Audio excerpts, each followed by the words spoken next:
Diego credentialed. I believe there was no answer. We decided to keep going.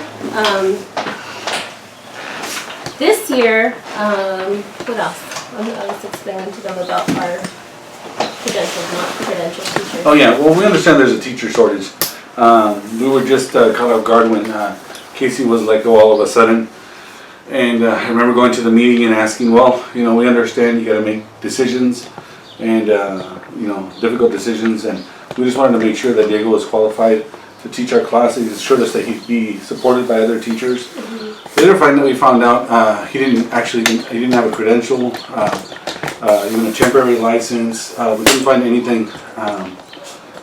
Our daughter struggled that year. I remember at the end when they were giving us kind of a, what do they call it, the end of the year review. They were telling us, oh, well, she's struggling in this and this and this.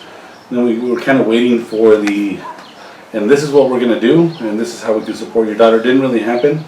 Luckily, Lucy was there. She goes, well, we could put her into a reading program, or we could do this.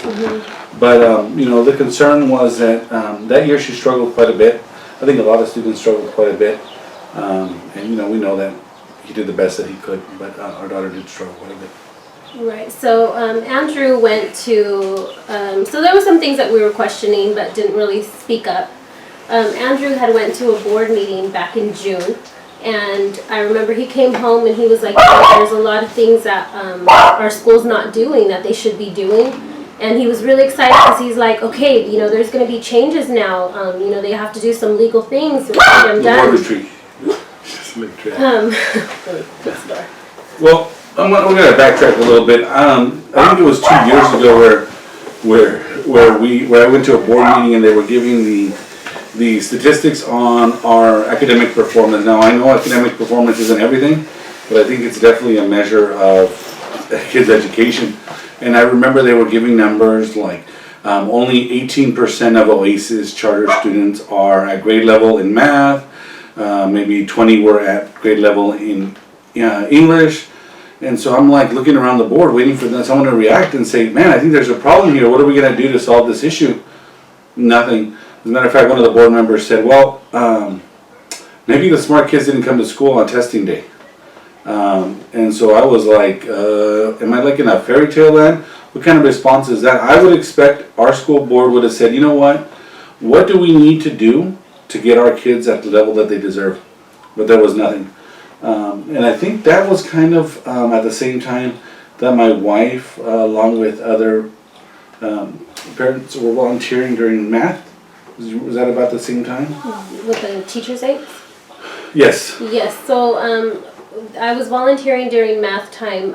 They had just started Eureka Math, and I would go in and there were children that were crying because they were frustrated and didn't understand how to do it. And there was no teacher's aide.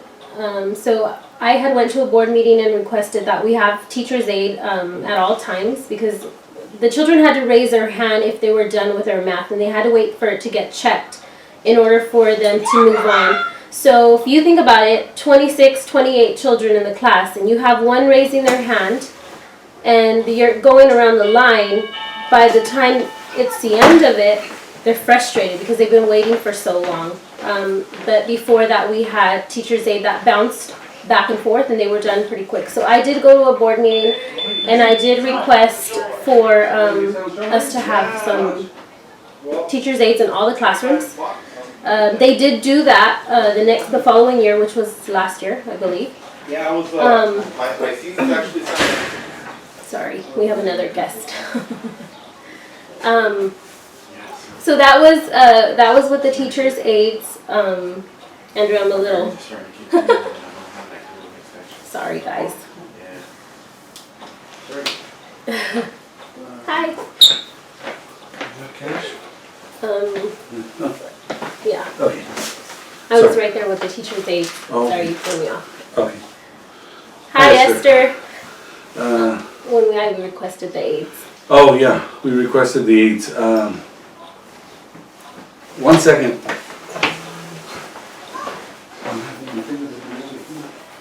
Sorry, guys.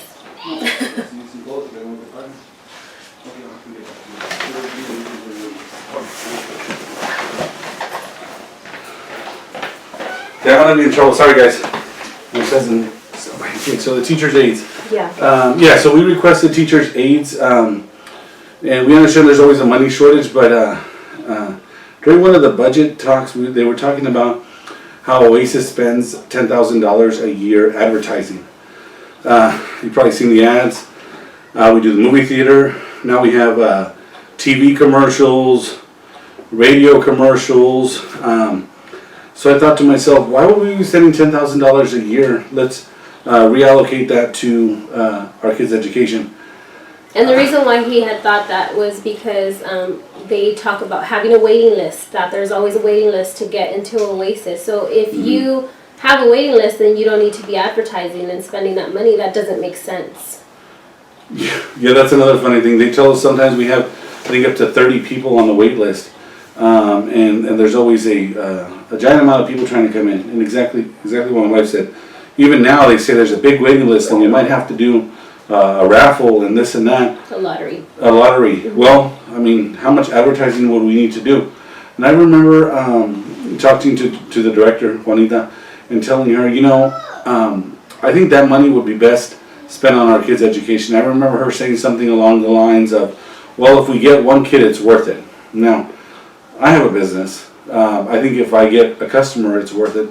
But if we're talking about students and education, I don't think advertising to get students is right. I mean, we're supposed to be an amazing school that attracts parents for years and years. People should be dying to come into our school. So why would we need to spend money to keep our wait list long? Mm-hmm. So that was a concern. So that was one issue he brought up at one of the board meetings. Yeah. So that was a conversation. Yeah, the conversation. So the teacher's aides, before, there used to be specialists who used to do like the reading intervention and if they needed help in math. And then we started to notice that they were using the teacher's aides to do that kind of stuff. So our kids were struggling academically. They didn't have the help they needed, and then they would use the same aides. They would leave the classroom during other subjects to go help these kids who were falling behind. So it kind of seemed like defeat the purpose. You're going to leave some kids to go help the other kids when we could have just had what we used to have, which was dedicated people helping the kids who needed help, and the aides stayed in the classroom. The goal was to keep the aides in the classroom. Mm-hmm. So that our kids could get support, to avoid the frustration, especially since we made the transition into Eureka Math. I don't know if any of you parents have tried that. It's no fun. No, we have to YouTube a lot of times to figure out how to help our children, and sometimes we will understand, but even to explain it to them, it's really hard. Yeah, so that's a little bit about what we started with the teacher's aide. I remember, this might be in one of the board agendas, I'll have to take a look at it.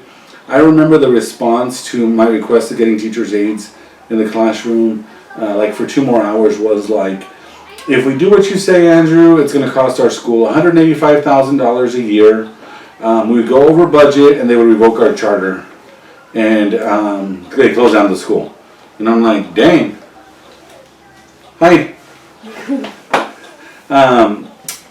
So I was like really caught off guard.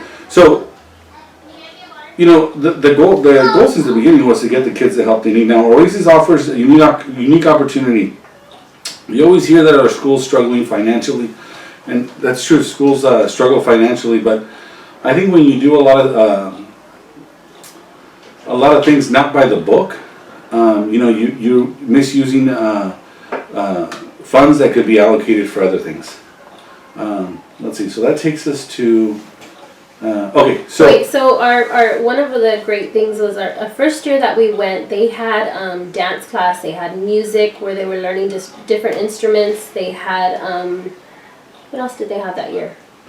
I think they were doing Spanish at the time. They had about 4 different classes they were switching off, which was amazing. That I was like, wow, this is so much, and you don't even have to pay for it. Our daughter was at Salinas Christian School the previous year, and you had to pay for everything extra, so that I thought alone was amazing. And then the following year we did lose some stuff. We lost the dance and by the way, Teacher Stephanie's on here. Every kid loved Teacher Stephanie and the dance. I was amazed. She had everybody dancing and everyone was excited. It was a big loss when we lost Teacher Stephanie. Yes. The consistency for the kids, the exercise, and they just loved it. Definitely the exercise. The kids would come home so tired and sweaty. Yeah. So we just started to lose programs, and you hear that well, it's always about ADA and how there's no money for this and there's no money for that, which is not always the case. So where are we at? So about 2 years ago, I thought, well, if we start working together as parents, we could ask for things together. So that's what I did. I invited a couple of parents to the mall. We sat down in the food court area. I think there was about 10 or 12 of us. I was kind of caught off guard. And they're like, our kids are struggling academically. We've asked the school for help. My daughter, I remember there was a mama, and she said, my daughter's really struggling in English, in reading, and I can't help her because I don't speak English or read English. And I remember she said, I asked for help and I didn't get it. And so she was really frustrated. So we sat there about 2 hours going over some of the frustrations of their kids not getting the academic help, or their kids getting bullied and nothing getting done about it.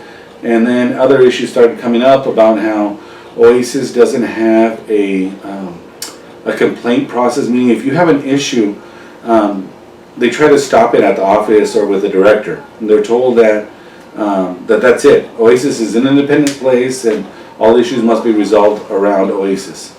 Now, actually, that's one of the issues LSL investigated, was that Oasis didn't have a complaint procedures posted and available to parents. Of course, not in Spanish, but in English. It was kind of buried in the back of a handbook and not readily accessible. And even, I remember there was, when parents did start to speak up, the director sent an email saying that Oasis and LSL have an understanding that all issues must be addressed at Oasis.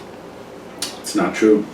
Oasis has a charter petition, and I started to educate myself on the processes and procedures. And he actually read the entire charter and handbook and policies. He read them in and out, and he dissected everything on those forms. Yeah, well, if there's rules or they tell me something, it has to make sense. So I did start to contact LSL, and yeah, I just started to. I would notice every time something would be posted that there was either something not true about it, or it was really twisted in the way that it was said. So of those 10 or 12 moms, we all got together. We started asking for academic support for our kids. It was really sad. I think 7 or 8 of those moms are no longer at Oasis. One by one, they left, either because they couldn't get help for their kids, or in their words, they were targeted, or things happened to them, or to their kids. So now there's only, like I said, 2 or 3 of those moms left. So that takes us to June of this last year. The school board had a retreat. Now, of those moms, most of them wanted to attend, so I reached out to the school and I told them the parents want to attend. Well, I ended up getting an email from Juanita telling me that there was only room for 2 possible more people, and so a lot of moms got discouraged because they're like, oh man. Now, I didn't know about things called the Brown Act and open meeting laws, and it turns out that I didn't need permission to attend that board retreat, and that meeting was open to the public. So when she sent me that email telling me that only 2 people would fit, it was a complete lie. Actually, there was plenty of room in the room. Probably could have fit 10, 20 more people. And the reality is, the agenda even said that the meeting was an open and public meeting. Well, at that was a board retreat. Basically, the board went to get educated on things like the Brown Act, or what their responsibility is as board members. Their lawyer gave them a presentation, and her name was Jennifer McQuarrie, and about how they needed to be in compliance with certain forms. One of them was a Form 700, which is called a conflict of interest form. And basically, the board has to disclose if they're benefiting financially from sitting on the board.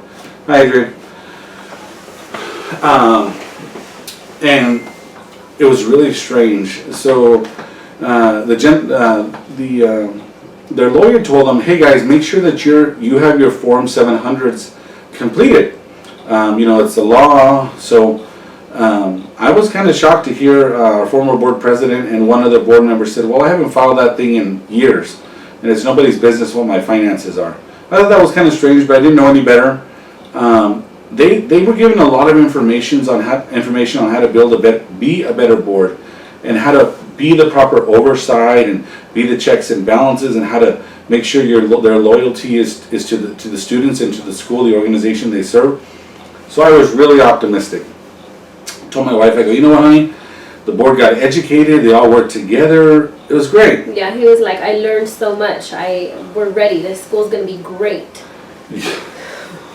So I kept attending board meetings, and then it was time for them to do a project. I think they were doing the fencing that time. No, before that, your first board meeting is when they took the OCC money. Yes. That was the first one. You were like, whoa. Yeah, I remember. That's right. We're going to backtrack a little bit, but I remember that the OCC used to have like $48,000 in their bank account, and one board meeting they voted to take that back and to put it into their general fund.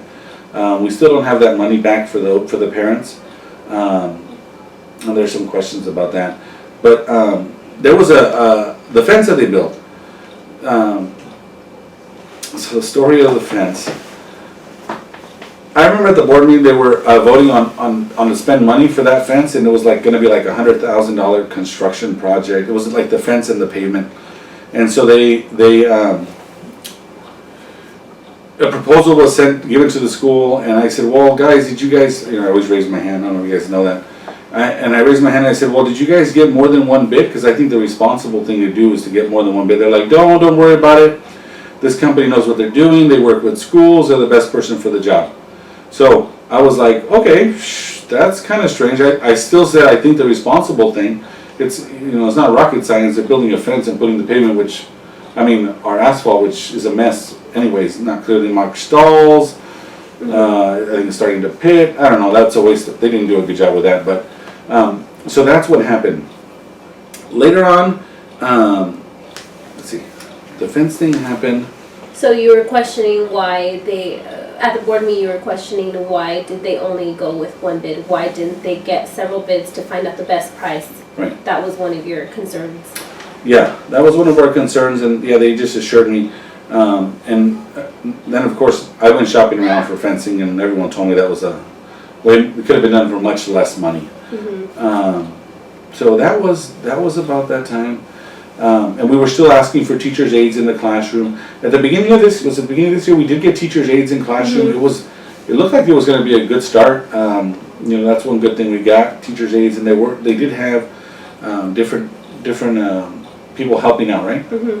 But then I think people started to get let go, and then we were back to the aides coming out, right? Right. Okay. Right. Mm-hmm. What's next? So does anybody have any questions before we move on to, I think, the letters? Oh, the letters. Joey, the letters. Okay, so... Hold on, let's see if I have those handy. So the first letter was your Form 700. Oh, yeah. So, I didn't, of course. That's with the FBBC. Go. Go? Okay, let me go print something out. You don't need to print it, you're just talking. Oh. You don't need to print anything, you don't have to. If you guys want copies of this stuff, I think a lot of you have it, but, so, that's what happened. There was a meeting after June, like August, where we were talking about that $10,000 for advertising, and I told Juan, the board president, I go, hey Juan, I tried talking to Juanita about this, about how we shouldn't be spending the money on that, and she said, well, it's worth it for me, and my board is going to do this, and I'm going to recommend to my board. And I said, you know what, and this actually is recorded, this is on audio, it's on YouTube, and Juan, I'm telling him this, and Juan says, I'm sorry to interrupt you.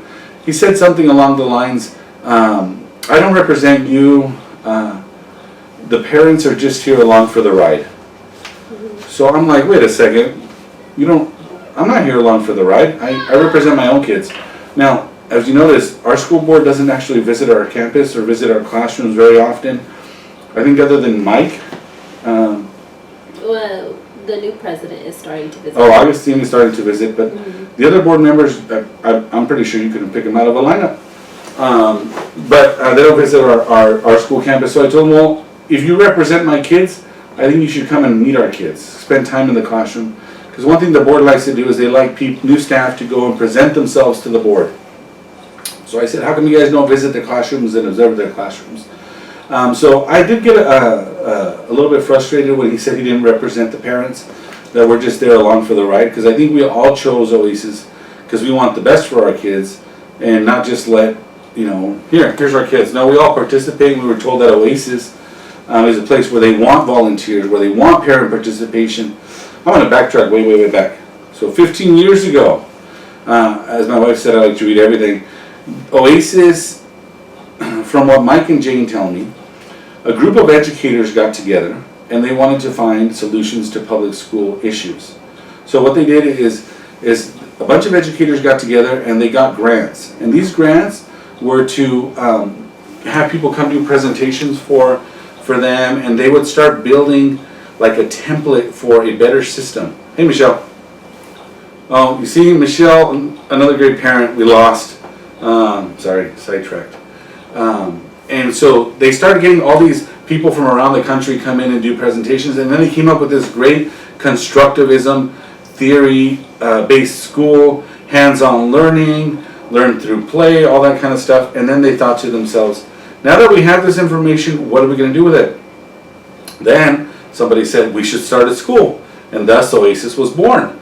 And Mike and Jane ran the school for a long time.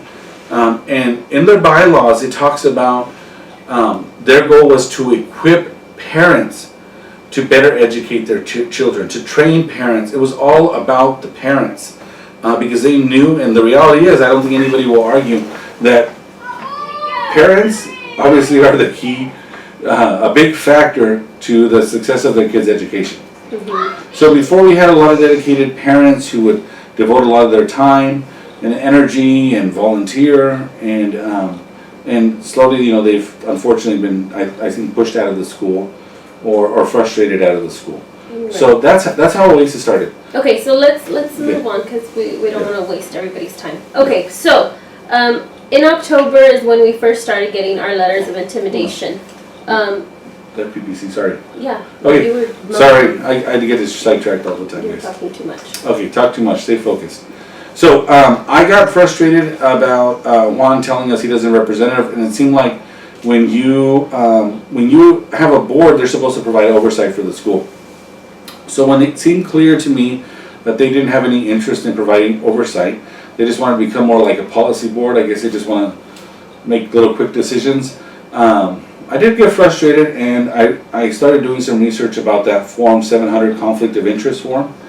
And after Juan's statement, him saying he hadn't filed it, I realized that somebody told me something about an organization called the FPPC. It's the Fair Political Practices Commission. And they investigate things like conflict of interest and non-compliance of forms. So I filed a complaint. They did an investigation. And I remember the board could see that I was frustrated, and two board members, me and the director, and another, and our OCC president, Kat, we sat at a table and we were trying to move forward past these issues, and everybody was taking notes and everything except for one person, Juanita. Juanita said, we were in her little office, we sat in a little circle, and I remember Augustine was to the left and Mike was right here and Kat was right here. Well, whatever. Well, everyone was taking notes except one person, Juanita. She had a piece of paper on her notepad. And I knew what it was, I could read it, I was right next to it, and it was my name, and it was my complaint to the FPPC. And we were talking about things like the fireworks money, about how the fact that they almost spent $5,000 out of our $27,000 in sales to pay staff. Anyways, it came down to Juanita, and they asked Juanita, what do you think, Juanita? And that's when she raises a piece of paper like this, and she goes, well, you see this? This is why I can't do my job, of things like this. Well, that was my complaint to the FPPC. It was a little bit scary to be confronted with something like that, but I didn't have any issues addressing it. Augustine said, well, Andrew, you're entitled to do that. And they investigated it, and they did submit his forms, and they were dated correctly. Yes, of course, who signs off on the dates? Well, that would be our director. So she signs that they received them. Incidentally, out of all our board members, I think now all those forms are on the Oasis website. You guys can all take a look. And all of them except for Augustine and Juan's are out of compliance. Some of them signed their forms for 2012 and 2018. So those are actually all violations. But I filed that. The FPPC then asked me, Andrew, what we want you to do is we want you to ask if the school board has a conflict of interest code, and we want you to ask for other Form 700s. So I told them, well, why would they give them to me? And then they told me about something called the Public Records Act. Okay, so I said, okay, so I made the request. Oh Lord, that request. So I showed up 10 days after I made the request to go pick up forms. I was not given any forms. Okay, instead of giving me any public records request, I requested a copy of a budget, some Form 700 forms, and a conflict of interest form. Instead of that, Juanita handed me letters accusing me of harassment, telling me I may face possible jail time, restraining order. She talked about your behavior on field trips. Oh, yeah. You yelled at a child, and what else? Oh, I took a picture at a field trip, and she told me that I was not authorized, or anybody could take any pictures of field trip without written consent from all the parents and all the staff members. Mm-hmm. Incidentally, I think that policy is now on Oasis website. Now look, there's privacy issues. Of course, we respect that, and if someone says not to take a picture, but when you say no one is allowed to take pictures, I'm sure there's parents here who take pictures of every field trip, every assembly, mm-hmm. everything that in the kids' classroom.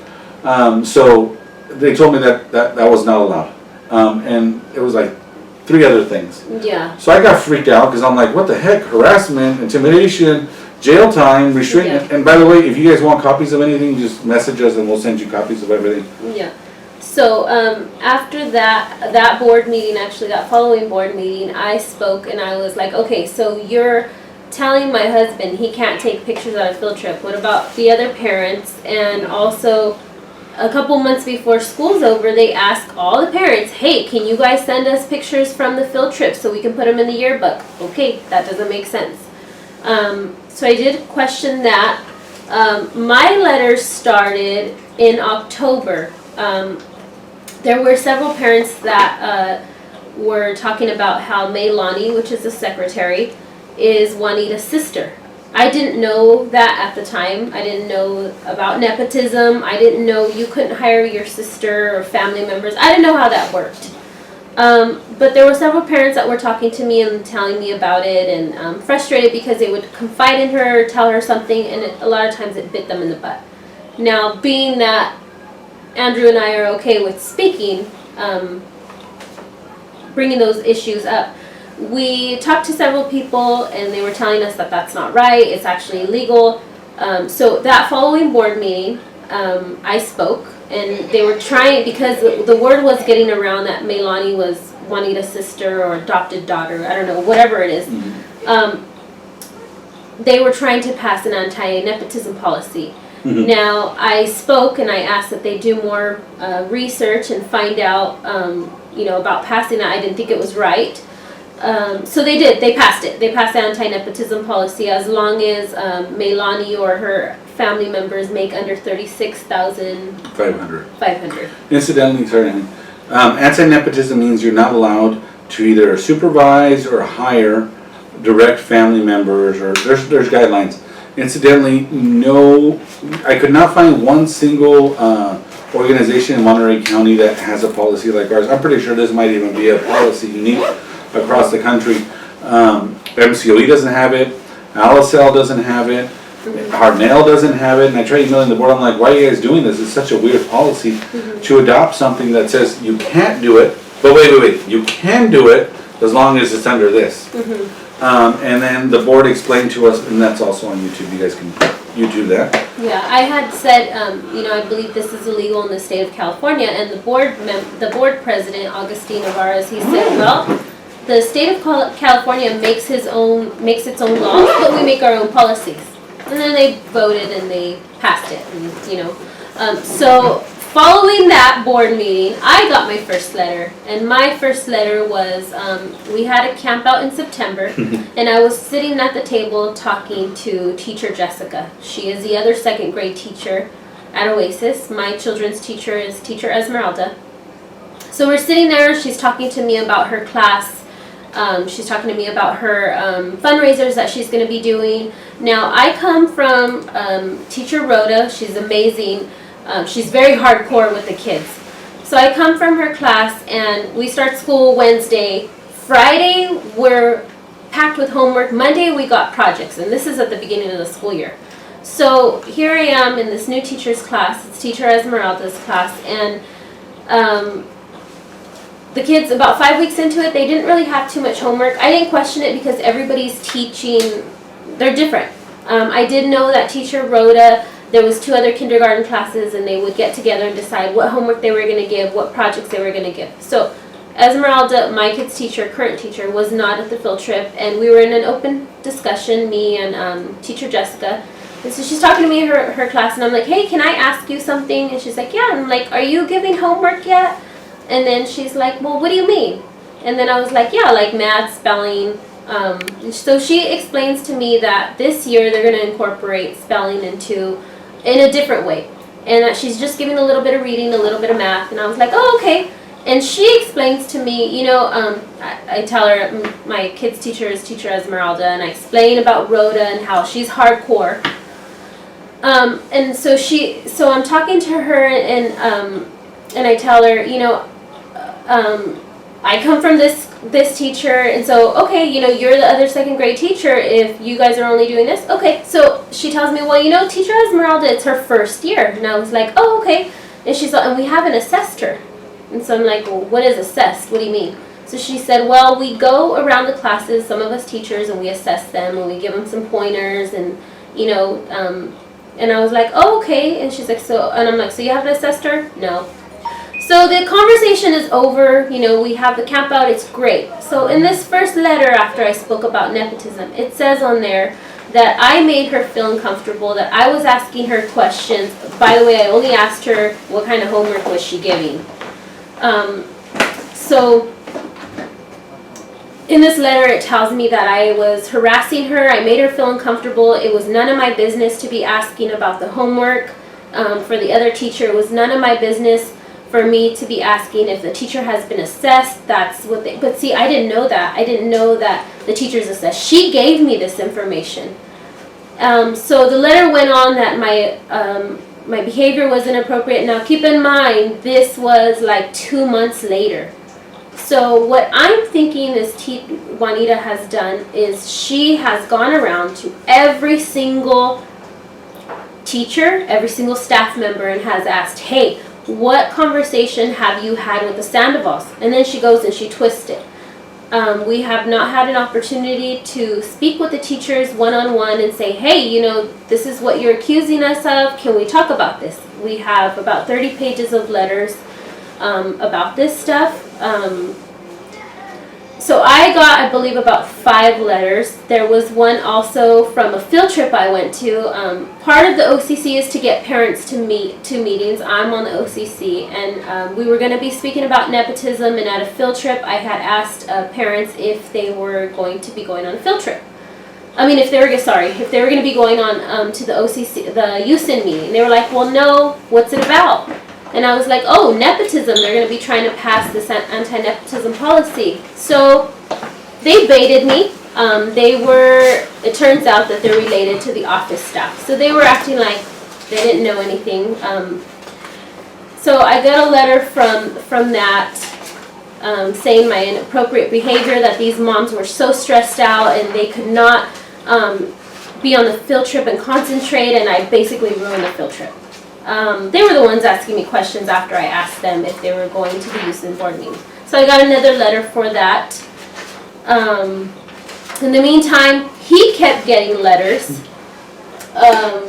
It just was it was like I said, it was like she went around and was asking the teachers, like, hey, what conversation have you had with the Sandovals? And let's flip it. Let's hurry up and flip it and threaten them and try to get them out. Now, we do know she's done this to a lot of families, to a lot of parents that start asking questions and they leave. Unfortunately, she hasn't got rid of us. Well, I think there's some parents on here who are probably live right now, and you probably got some letters similar. She likes to send them certified mail and regular mail, and let's see. we love the teachers, so we don't hold nothing against No. teachers. Manuela, you're doing great. Yes. Yes, doing great. Yeah. By the way, we have no issues. We're just telling you these stories of how we got where we are.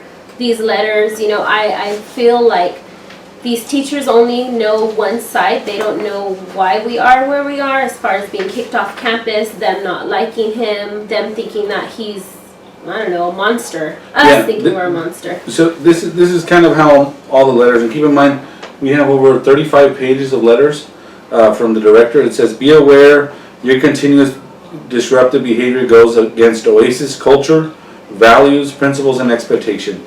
This type of behavior clearly disrupts the educational environment and interferes with performance of Oasis employees.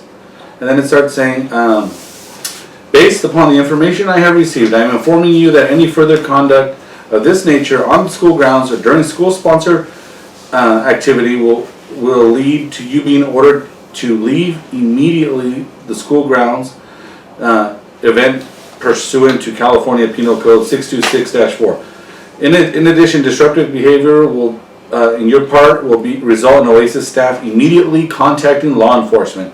If you do not leave after being asked, or if you return without following the posted requirements to contact the administrative office, you will be guilty of a crime, which is punishable by a fine of $500 or imprisonment in the county jail for a period of 6 months or both. Additionally, any further conduct of this nature will lead to Oasis Charter School pursuit of a restraining order against you, which would prohibit you from coming onto school grounds, attending Oasis Charter activities for a period of 3 years. Okay? She goes on. It basically repeats itself over and over and over. So we did kind of get a bit freaked out. Stressed out. We actually even lost weight. We got sick. We didn't even know what to do. I've gained it back since then. Sorry. So we got to start weird things. Then we started like a Facebook page, and then to try to educate parents about what's going on. And then I got a letter, and it was really funny. It's a funny letter. It said, you mix my letters up, honey. Sorry. There's a lot of them, guys. So Yeah, give me 1 second. What letter are you looking It's for? the one about the Oasis Facebook page. Well, you can just tell them. Well, basically, it said that Oasis and the USEN have an exclusive trademark to the Oasis name. It says, this isn't it. There's another one. It's the next page after this one. No, she included another letter. Anyways, basically saying that no variation of the word Oasis could be used by me because the OCC and Oasis, everything's trademarked by them. Mm-hmm. Well, guess what? I'm sure you guys can all think of companies that have the word Oasis, including swimwear, water companies, technology companies. So I went down, to the county recorders, and I looked it up for trademarks. Do you know what? The only person who does not have a trademark on the word Oasis is Oasis Charter School. So what did Andrew do? I did trouble, guys. I registered the name Oasis Community Council at the county recorders under my name. So then legally, I could use it. But of course I took it down, so they kept threatening me with stuff, so I took it down. But that was just one of the things that we started to get. And then we started to get things that happened a year ago about how they don't remember the exact time and date, but they heard that something happened on this time and it was inappropriate. Anyways, it kept progressing, and we kept getting letters and letters and letters until one day at the end of an OCC meeting, I left. Wait! I want to tell them about the letter with Teacher Jacob. Oh, Teacher Jacob. So we have Teacher Jacob. He is a technology teacher, and last year it was an open discussion. Was it at a board meeting? Actually, I didn't even talk to him about it. I talked to Elizabeth and I talked to the board about it. It's this program called Prodigy Math. So we active parents, we like to see what our kids are playing. So in the math program, first I'll tell you that the math program was okay, except when a kid got an answer wrong, you didn't actually teach them on how to do it correctly. So I'm like, this is kind of, you get it right, you get to cast the spell. You get it wrong, the guy takes over you. Okay, well, we are Christian, and I didn't really see the point of having a program that revolved around witchcraft and casting spells. And on top of that, it sucks. So I said, I asked them, why do we use this math program? Yeah, it's more of a game major. You're right. And so, do you know what the response to me was? It's because it's free. And they give us a 1-year trial and it's free. I'm like, wow, isn't that a great choice? That's how we're choosing a game. And so after that, I got. He had told them, well, you know, you guys should research what you guys are actually signing these kids up. Do your research, you know. And it was just an open conversation. Comment. It wasn't like a big deal. Yeah. So about a year later, a year later, Andrew gets a letter saying that he was demanding that actually he went into Teacher Jacob's classroom and demanded that he stop using the program. First of all, Andrew has never been in his classroom. I only found out where it was like 3 months ago. When he went to drop off our daughter's lunch. Yeah. And so the letter says that he intimidated him, he demanded that he stop using the program. This is fine. Is it right there? Yeah. It says this letter is dated.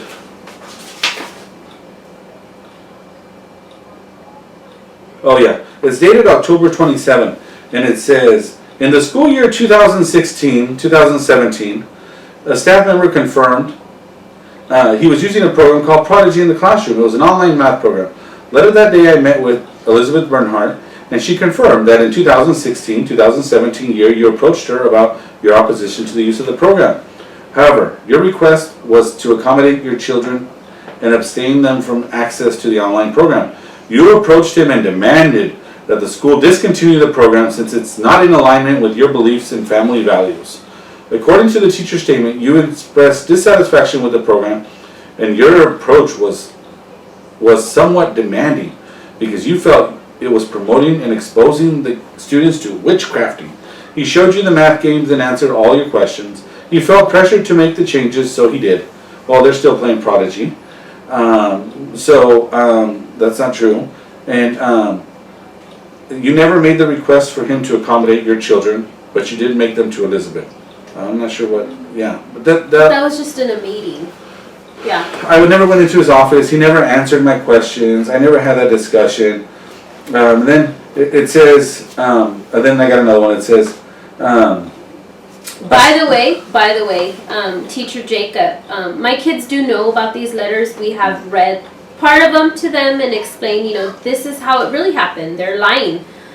So with this Teacher Jacob, we explained what he said, and so we did tell the kids he's a liar. He's a liar, and recently with this restraining order that she got against my husband, apparently she had her lawyer tell our lawyer that my twin 8-year-old boys were calling him a liar, and so they in the letter it says that they are my 8-year-olds are intimidating him to not testify on behalf of Juanita. So I get the boys and I'm like, hey boys, come here, you know, we need to talk to you. We need to know if you're calling Teacher Jacob a liar in class. And they were like, no mom, we would never do that. They're very respectful boys, but hey, you never know, he is a liar. So I asked him, I said, you're not in trouble, we just need to know, did you call Jacob a liar? This way, if you did, we can tell our lawyer, hey, yes, they did call him a liar because he's a liar. And they were like, no, Mom, we love technology. We would never do that. Okay. But my point is that Juanita is claiming that my 8-year-olds are intimidating a grown man to not testify on her behalf. That does not make sense. So that's what the lawyers are reading. Anyways, we started to get letters like every 2 days or a week or something like that, just accusing us of all kinds of stuff. And even during OCC meetings, I remember Juanita had said, you know, in order to protect the children, if we need to, we'll get restraining orders. And I'm thinking, that's a weird comment to make. But anyways, nevertheless, it just kept progressing.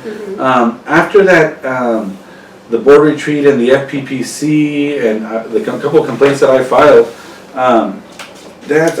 we're kind of all over the place, guys, sorry. But do you guys remember, it was a Harvest Feast? Yeah, Harvest Festival. Well, the board scheduled a board meeting on Harvest Feast, biggest event of the school year, to start right before it. Okay, so a couple of parents went. Board meeting ended up starting about 3 minutes after the parents had to leave because we got to go watch our kids perform. Well, that board meeting was only a 7-minute board meeting. That's when they voted. Oh, it's backwards. If you guys want copies of this, I can give you copies. They voted to hire new lawyers. They hired a firm out of LA. And do you guys want to know what this firm specializes in? Government contracts, criminal procurement, fraud, criminal trials, False Claims Act, foreign corruption practices, So litigation. litigation, public corruption. It just goes on and on. Nothing to do with education, okay? All kinds of crazy stuff. Anyways, they handed these out at the thing.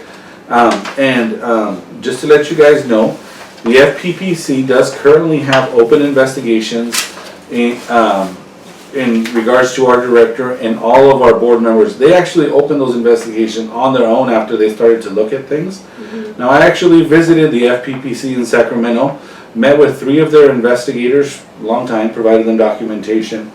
They tell me it's going to take a while for them to conclude their investigation, but they are actively investigating. Mm-hmm. Andrew has filed more complaints with the health department also. He was volunteering when our children were cleaning the restrooms. Now they are claiming that our children did not clean the restroom. They actually said that it was a mistake. The email got sent out. That's not true. Our children were cleaning the restroom. He actually physically saw them. Yeah. So I'm just gonna tell you, there's nothing wrong with kids cleaning. Okay, kids can clean, great. As long as it's your own area, things you're responsible. Let's teach them responsibilities, absolutely. But when you send a bunch of first graders and second graders into the restroom with toilet brushes and chemicals, no bueno. Unsupervised, they didn't have clear procedures in place. I remember a mom telling me that her daughter got feces on her face after cleaning poop off the walls. Mm-hmm. So I'm like, okay. Not only that, but the kids, when they're done cleaning the restrooms and they take off their gloves, what do? Blow the gloves like a balloon. Well, it's not only about the blow. Look, the reality is we do have some children at our school that have special needs. And I remember after they got done cleaning the restrooms, you know what they would do with their gloves? They would launch them at each other. Okay, that's pretty disgusting. Adults are trained on how to clean restrooms because they got to deal with chemicals and human fluids. Imagine kids getting sick. So we started talking and saying, we mentioned to the principal and to the board, you know what? We think that cleaning the restrooms is probably not the best idea. Yeah. First, it's our kids are having a hard time with academics. We could be doing dance. They could be doing science, dissections, all kinds of stuff. So when we were concerned about the time being allocated, which was 1 hour a day, 4 days a week. Yes, they rotated. Okay, so then if you guys are on Parent Square, you guys can look up this post that the principal sent us. It says below is information to keep everyone informed of how things are going with our school cleanup. It says below are the number of required education minutes per the California Department of Education. And she listed them right here. Let's see. Okay. It was backwards. You see the weird thing? They're listed as dollar signs. They're not supposed to be dollar signs, by the way. I talked to the Department of Education. It should just be numbers. So basically it says that they're required to educate our 1st through 5th graders 50,000 minutes, 50,400 minutes. And we are educating them 56,160 minutes. So apparently they're educating them enough. She talks about how they're encouraged to, if you have a concern, you're encouraged to go talk to them. Well, parents did go talk to them. They expressed concerns that their kids had special needs and were touching their face, and there was a health concern. Of course, nothing, there's a letter from parents and saying the mom states that when they gave her an option of having her kid be absent from school or picking them up before the cleaning. So dropping him back off or picking him up and keeping him for the rest of the day. Then the kids were using Simple Green. Now, if you read on the back of Simple Green, it says, keep away from children. By the way, they did clean restrooms. Oasis is claiming that they did not clean restrooms. Andrew recently went and got the health department, and she said that it was just a mistake email, that they never clean the restrooms, and that is a complete lie. You can ask your children, they did clean restrooms. Yeah. So, yes, the health department report says that the children never cleaned the restrooms and it was an error. But of course, our cleaning procedure actually shows that the 3rd or 5th graders are responsible for cleaning the restroom walls, the floors, and all kinds of stuff. Then we had a concern about the chemicals. So, what does Juanita do? She sends out a message on Parent Square, which you guys can look it up, about Simple Green. And I misplaced the paper. It's a little Just post. keep speaking. Yeah, okay. So basically it said, in the report it says, oh, here it is. It says, can you keep looking for it? Keep talking to me, you're gonna lose people. Okay. No, oh, here we go. We get to this one. You guys can look up that one too. Oh, backwards letters. Sorry, guys.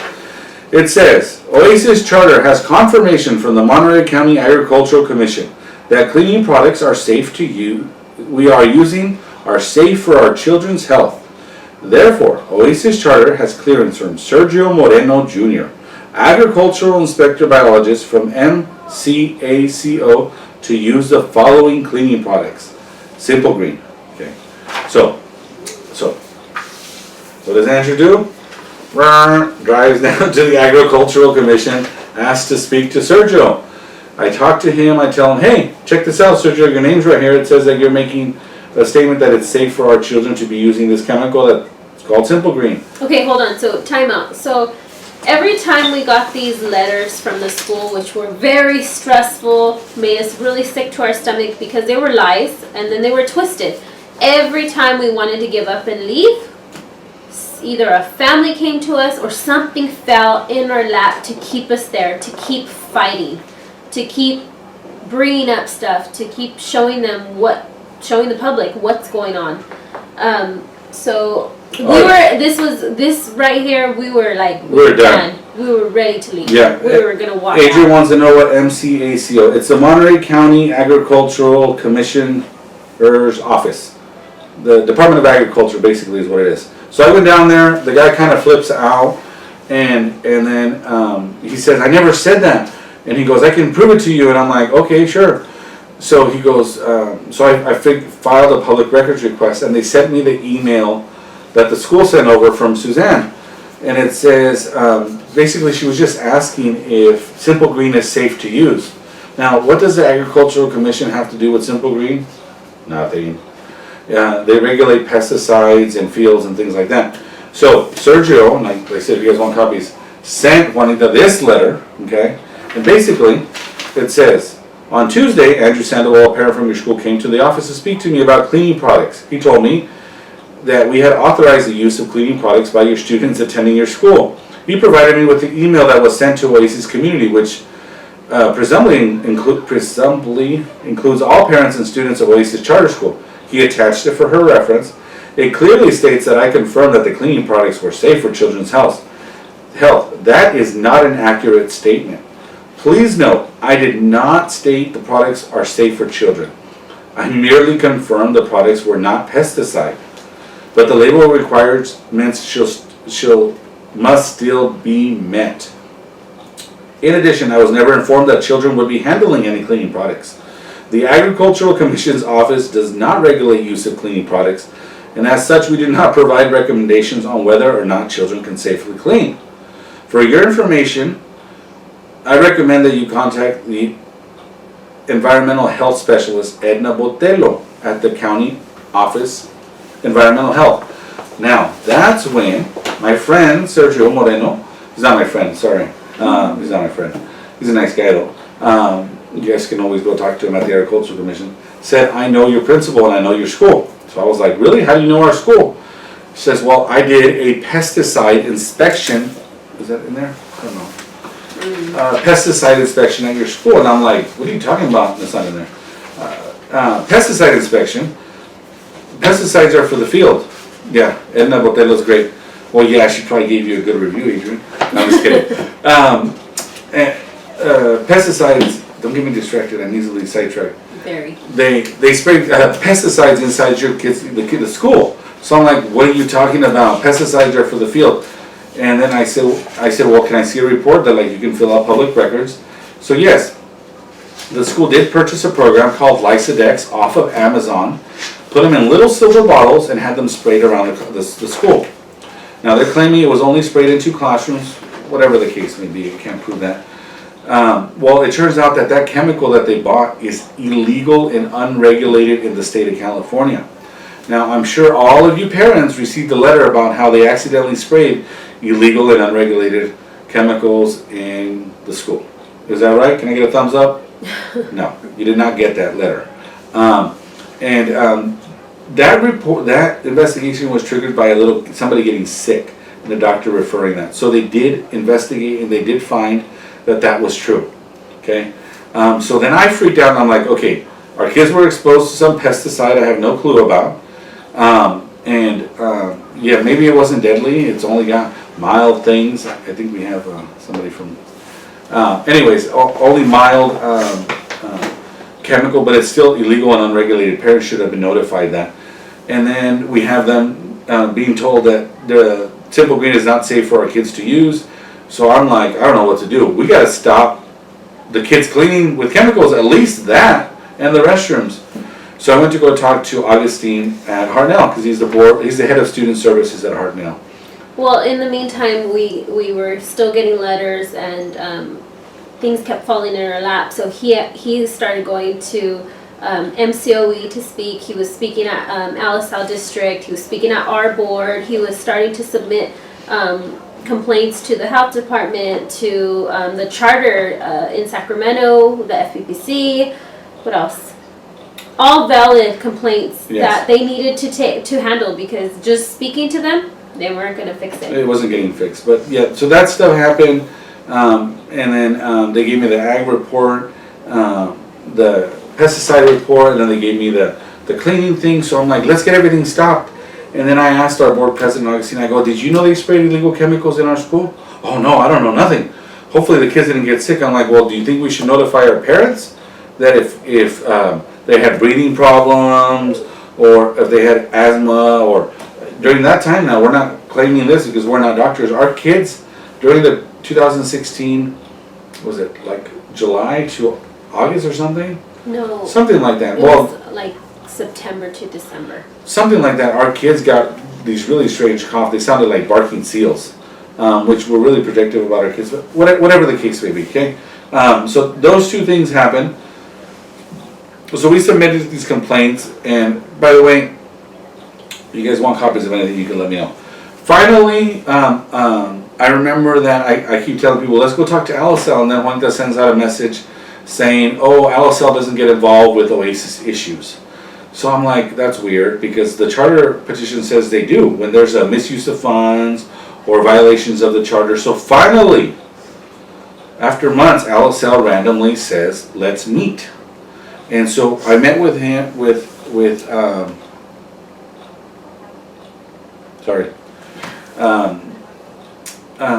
met with Alisal along with my brother, and we went over some of these issues. Now, the good thing is that we have documentation. Everything I tell you, it's not something that I just got angry about, and I did my research and we have documentation for it.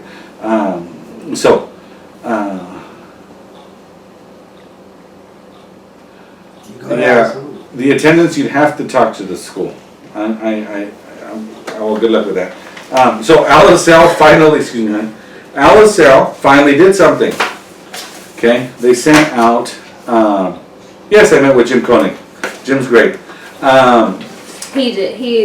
Jim is great. He's great. He's a very knowledgeable guy. He just has to do everything by the book. He can't just jump in. We did learn that. We understand that. We understand it's a process. He can't just come in and say, well, let me fix your problems. There is an investigation going on with how many?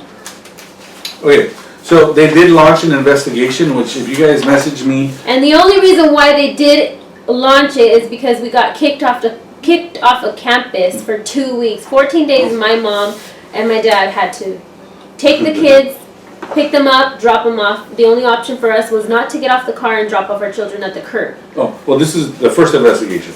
That's a different one. That's the investigator. Hold on. First, they started investigating these 21 concerns. Concern number one, and I'll go very briefly over them. It says Oasis has not complied with the law, specifically the Brown Act. Basically, they didn't let us attend the board meeting retreat. They also didn't bother to post their minutes online. Minutes are the records of board meetings. They hadn't posted their minutes since June, so they had like six months of meeting minutes.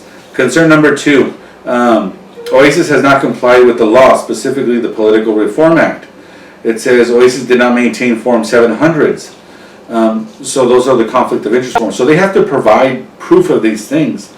It says Oasis has not complied with the law in conducting standardized state testing. Allegedly, Oasis did not properly conduct state testing. It's not allegedly, it's true. Even when I called the Department of Education, they were shocked. They hadn't really seen a school who was missing state testing results. Oasis claims that there was a miscommunication about how to take the test. So I'm pretty sure the Department of Education provides instructions. Concern number 4, Oasis has not complied with the education code and the charter. It says Oasis teachers are not appropriately qualified for their positions having appropriate teaching credentials. So they have to prove that. Now, it's really simple because you can just go on to the California Department of Education credentialing site, look up your own teachers, and find out when they actually got teacher credentials. There's a teacher shortage. We recognize that. It's across all Monterey County, probably across the state. But I think that you can take reasonable steps to try to find quality educators, meaning how about posting the jobs? Okay, not just eliminating a highly qualified teacher like Casey for whatever the reason, and then replacing her with a teacher's aide with no credentials, no temporary permit, and at least do your due diligence and try to seek out that, Then if you can't get it, then, we could understand that. Now, real quick, the reason why we've found all this stuff, why we've investigated all this stuff, is from the moment we started getting the letters with the lies about our personality, about our behavior on campus. We are not disrespectful. We do not do things that we ought not to. We do not ask questions that we ought not to. That's not us. And so, being that we got those letters of our character, being like we're monsters, we started digging, because why? Why were they sending us letters that were not true? Why were they flipping things that happened into negative? Why? Why? What do they have to hide that they're doing this to get us out? I mean, the letters were like, we should leave, we got to get out of here. But why? So during that time, a lot of parents were reaching out to us. We had some parents that were sharing with us, like they would go to the board and they were not getting help. We knew parents that we saw go to the board and not get help. So during this also, Andrew started to wonder, okay, why are these board members not helping our parents? Why are they allowing this director, Juanita, why are they allowing her to do the things she does, make the decisions she does? Why? So he went on to investigate every single board member and find out where they are connected. Number one... Do you want to do that right now? Okay, go for it. Well, that could be last. Number one was, we do know that Mike, which is the founder, he was substituting. I assume he was getting paid for that. We also have Nora, right? Nora, she was doing the translation and obviously probably getting paid. That's conflict of interest. Can't be an effective board member and then be receiving compensation given by the person you're supposed to be providing oversight to. Mm-hmm. Yes. So, it's Parent Square. Oh, that was my idea. Beach cleanup. Cool. So, there was also one more thing. So, trying to figure out why these board members don't help parents, why these board members allow this director to do what she does. Why? So, we go to find out, and of course, people have financial problems, but we found out that Juanita had filed bankruptcy, and that's okay. Things happen. They all happen to all of us financially. Okay, but what she did was, when she filed bankruptcy... By the way, these are all public records. Yes.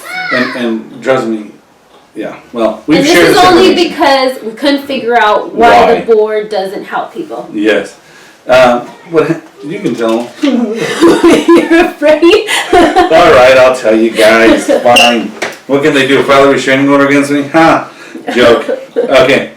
So what happened was, what happened was there was properties that were short sold, meaning they were sold for less than their value to other board members. The director, one of them, I don't even want to say her name, it's so sad. That's just sad. Just say it, you're gonna take too long. Okay, just say it. One of the properties was short sold to Jane Mead Roberts, the founder of the school. And the other property was sold to a former board member as well, and her name was Christine Sleater. Later on, those properties were then transferred After she was clear from the bankruptcy. to her sister, Melanie, and then a family appears to be a family trust was opened up, called the something family trust, and then those properties were then transferred back to the director, back to Juanita. Incidentally, and of course you guys, some of you have seen these, and I provided these documents to ALSL, the Monterey County Office of Education, because they're all public records. Who was the notary on the transfers? Nora, another board member. Juanita was a notary too. She's also a real estate agent, did financial transactions for the other board members. Basically, it's a big giant mess. And I just, people say, well, you know what, Andrew, those are personal finances, nothing to do with Oasis. Not true. How could you benefit financially and provide oversight for the person who you help do some things that do not appear to be legal or in line with the law? So all board members are connected. I don't think we have a board that represents parents, or I don't believe that they have the best interest of our kids' education. Now, they may be trying to do things correctly now, but I think that the sad reality is this board has led Oasis down a path that it shouldn't have gone. Our school could be a great school, and it's just sad. We're going to keep going. Let's see. Spanish language translation. First generation guy here. My parents came from Mexico. I've always wanted to have our Spanish speaking parents have documents in Spanish and Spanish translation. Oh wait, with the board, one thing we were requesting was to get current parents on the board and new people in there to help Oasis. Yes, well the goal is and always... finally that's happening. We had a board meeting the other day, and 4 parents, current parents, were able to speak, and we'll see. Hopefully they can get on. You never know. Yes, and I got them to apply. Taking credit for that, yes. And if we get... If we get one of them, his name is Gustavo, he will be, if we get him on the board, if the board votes to have him on there, he will be the only speaking Spanish board member in Monterey County. So that will be a great accomplishment if our board can diversify and allow somebody who doesn't speak English but has the capacity to be an awesome board member and will be with Oasis for a long period of time. Mm-hmm. And then, so there's some great candidates. Sergio is a candidate. Casey Buck, former teacher's a candidate. And Jacqueline, who's great, and it would be a great board member. So we're optimistic for that. So even for our Spanish, there's something called the DLAC, which I encourage you all to go. It's basically a committee that helps direct and get our English learners, those are people whose first language was not English, to do better. So it's logical that those kids whose first language was Spanish, those parents would probably only speak Spanish or predominantly speak Spanish. So, yeah, you're welcome, Jacqueline.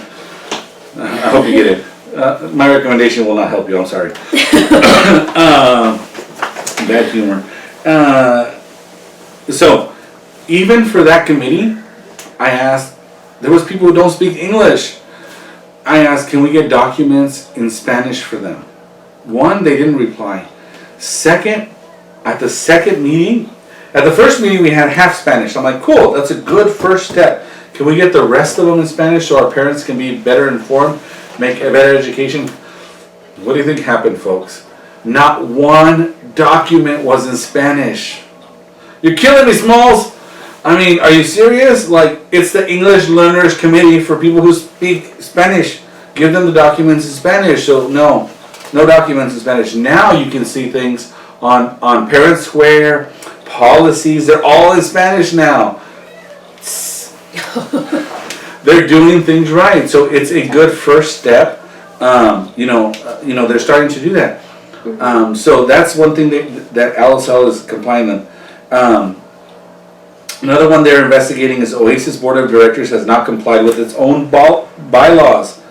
Allegedly, the Board of Directors, basically their terms expired. One board member, their term expired like the previous year, the other one 6 months. The board president was presiding over a meeting and his term expired the previous month. So they weren't even in compliance, and this is shown in their own auditor's report. So, I mean, what were they even doing? Just sum them up. Sum them up. Keep going. Yeah, keep going. Keep moving. Oasis did not provide parents as to what the complaint process is. For years, Oasis, this is how it's supposed to work. You submit a complaint, they're supposed to investigate, then they give you a result. If you're not happy with that result, there's appeals process. You can appeal to the Department of Education within 15 days, and then they will do an investigation. And Oasis is supposed to inform LSL of these pending investigations. So now, after all these years, Oasis finally had to create a UCP complaint procedures, and guess what? It's in Spanish also. So people can utilize that, because then it doesn't, that decision, even though they may not investigate properly, at least it's documented, and you can file an appeal with an outside agency that's supposed to also do their investigation. Number 10, they're supposed to investigate, they're investigating the bid requirements. Remember when they did we're talking about the fencing and the paving work, where they only got one bid? We actually had parents volunteering to do the work. Keep moving. I keep moving, okay. Oh, number 11, code violations with the city of Salinas. They're supposed to be investigating. I'm going to take a second on this one. So this is what happened. After I raised my concerns about the bidding process, it was time to build a playground. And they were going to do the same thing. They got 2 bids, but it was like from a parent and a subsidiary company. So I'm like, come on guys, we're not going to do this again. So I think I don't know if it was the board president or the director was like, well, why don't you do it, Andrew? And I'm like, cool, I'll get you bids. And then one of the guys said, well, how about the permits? And one of the guys like, well, Andrew can pull the permits. And then I'm like, whoa, what's happening here? I don't know anything about permits. And then they're like, oh, don't worry, no permits are required. And I'm like, okay, something's wrong. So what does Andrew do? So it's like a bad car imitation. I drive down to the City of Salinas permit department, and I ask them, hey guys, they told me we don't need permits to build a playground. Guy's like, what are you talking about? Of course you need permits. He goes, what side are you talking about? I'm like, Oasis Charter School. What's the address? 1135 Westers Parkway. Oh, you guys aren't building a playground. I'm like, what are you talking about? They're like, you need to go down and talk to the city attorney. I'm like, why? There's open cases and I can't discuss it. There's code violations, blah, blah, blah. So I'm like, code violations? Then they start talking about a fence. And about how Oasis built a fence without permits, or how work has been done without permits. And you can all go down and ask the City of Salinas yourself, code enforcement. Daniela De Baca, I think her name is, and Lorenzo something. And they're very familiar with Oasis. Even now as Oasis, and it's recorded in their minutes, their code violations. So they had code violations because they did things without proper permits. And that's documented. It's not just because someone. And then the next thing they're investigating Oasis cleaning procedures, and then they want a copy of the letter that Oasis provide copies of parental notification of their conduct of lice spraying. So they want the letter that they sent to all of us parents notifying that they sprayed for lice. Which we didn't get one. And we still haven't got one. How about you, parents? Did you guys get one? This was from 2016. No. So I'm curious to see that letter. It's going to be a good one because I never got one, and I got 3 kids there at that time. And we've talked to about at least 20 or 30 families, and they didn't get one either. So. Okay, I'm going to keep moving. There's a lot of these. I'm going to. We need to keep moving. We keep moving. Okay, next one. Adrian says no, she didn't get one. Next one is something about Title I funding. Oh, Title I funding. So Title I funding is supposed to help disadvantaged students, meaning low income, which in Salinas we're all low income. So, and and there's procedures for that. So you're supposed to have a parents committee deciding how that money is spent. You're supposed to allocate that for a certain way. And we were told that Oasis was going to refuse Title I funding because it was too restrictive, meaning they could only use it for some students. And our director likes to use Susie Glow. She says if I give Susie Glow a pen, and I bought that with Title I funding, I had to take that away if Andrew's using it because he's not a disadvantaged youth and give it back. Okay, well, what does Andrew do? Department of Education. What kind of funding are we receiving? He goes, oh, you're receiving school-wide funding. Means your funds can be used for the improvement of the whole school. So that's Susie Glow's story, not true. Okay, and then they said they were going to refuse the funds.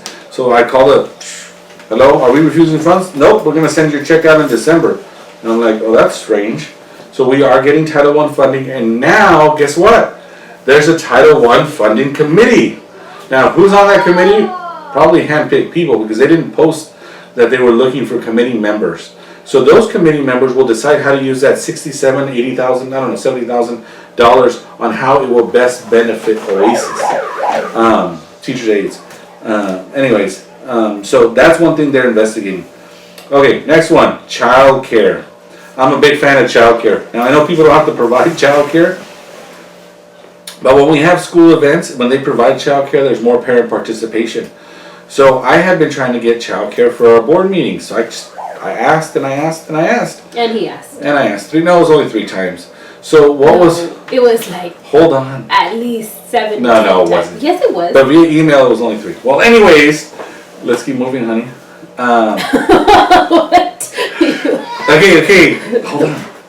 So Juanita sends out an email after I asked the 3rd time via email, and she said they consulted with their legal counsel, and it's not appropriate for Oasis. I have that email. I don't want to misquote it. Well, you get the point. It's not an appropriate use of funds. I'll keep going. For Oasis. So basically what happened is they canceled all childcare for all school events. So the next event was like an avid reading night or something. So they told the parents, hey parents, no childcare. They sent out a message, no childcare, and I have the email. And by the way, this supposedly monster watched all the kids that night. He took them outside and he watched them all for the parents, you know. Oh yeah. Because they're so afraid of him. Yeah, so I wanted the parents to participate and my wife was there so she can do the listening, and I took the kids out to go play. So I provided childcare. So then they realized their mistake, and at the board meeting in October, which is on YouTube, they provided childcare. We had the most parents in 3 years. There was teachers' aides, there was teachers, there was community members, parents, all kinds of people went, okay? And there was that's the one, childcare, yeah. Oh yeah.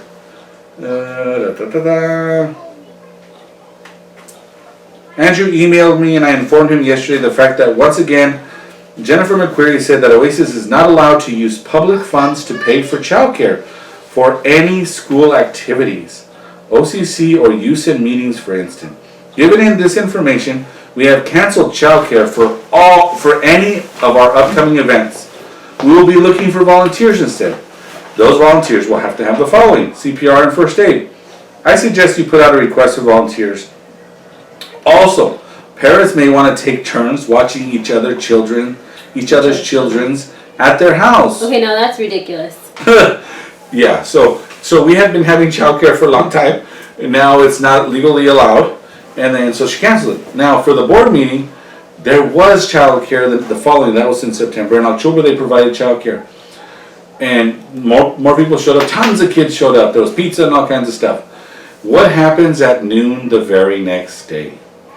Juanita sends out a message and says, per our legal counsel, we have been informed that childcare is not a legal something. Basically, she canceled childcare again for all board meetings. And you all parents who are on Parent Square, feel free to look for that. You can type in childcare or something.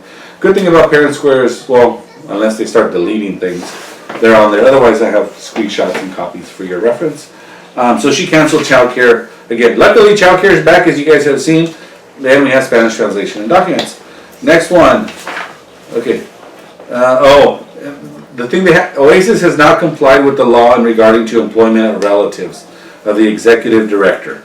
So basically, her hiring her family. So they have to prove the policy. They have to provide all the family that's been working there and that kind of a thing. Oh, 19, one of my personal favorites. The concern is that Oasis executive director has intimidated parents. Allegedly, the executive director has intimidated parents by writing letters highlighting allegedly disruptive behavior and cautioning parents in such a way to restrict their access to Oasis. Yeah. By causing other individuals to follow parents at board meetings also. That's another story. So basically she has to give copies of those letters. The next one, and there's only 2 more folks, then we're going to keep moving. Oasis executive director will not respond to public records. So we are allowed to get public documents like budgets and all kinds of good stuff. Well, since October, Oasis, the school board, has not provided one single public records request. Like I asked for a budget. Nope, it would take 90 school days and $1 a page, and that's the big thing right now. $1 a page and $20 an hour for their time. Yeah, something like that. So they won't give us a copy. Now they brag about it, how if you want a copy, you can have this paper today, but if you want it tomorrow, it's $1 a page. By the way, MCOE, he requested all emails between MCOE and Oasis for the last, I don't know how many years, and it was like 2,900 pages. And it was free. And it was free.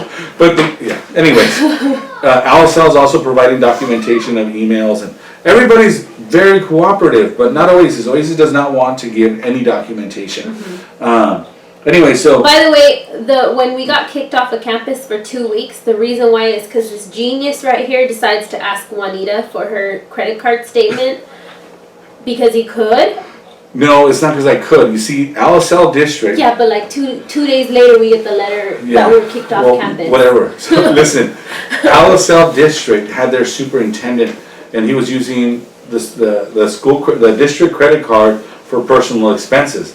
So somebody from Building a Better Board, who shall remain anonymous, Sean, and told me that you may want to follow the money. So I requested credit card statements and bank. I want to see the money, make sure the money's still in the accounts. Not that I'm saying it's not, I'm just saying I want to see the expense reports. So then after that we got kicked off of campus because they told us we're all kinds of crazy stuff. Yeah, they. So I'm going to let my wife talk, and I'm going to get the letters from us being kicked off of campus real quick.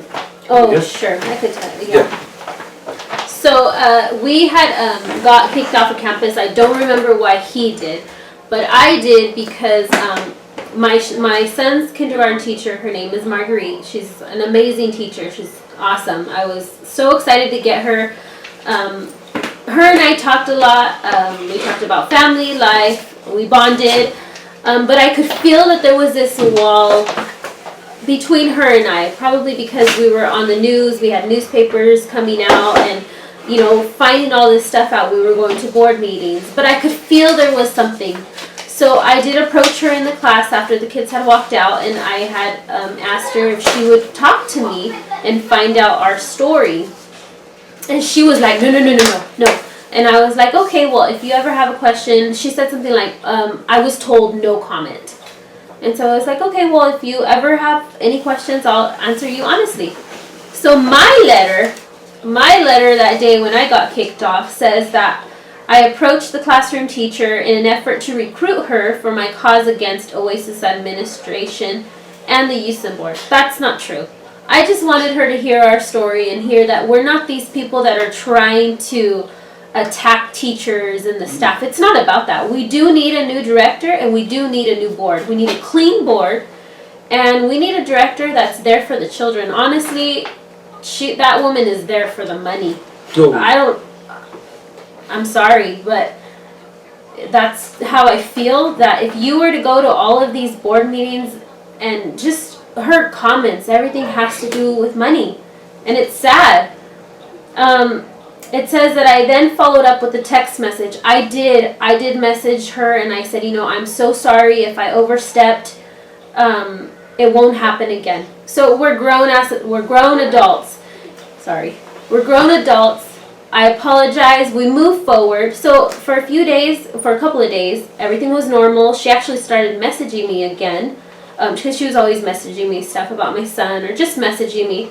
So I thought, okay, great, it's normal, you know, I messed up, but I fixed it. I said, I'm sorry, it's not going to happen again. By the way, we love you, Teacher Marguerite. We do. We still like her. She's great. So, our son loves her. It says in here that staff members expressed feeling harassed, intimidated by me and my behavior. They do not wish to have communication with me outside their work hours. You are no longer permitted to be on campus or participate in school-sponsored event activities.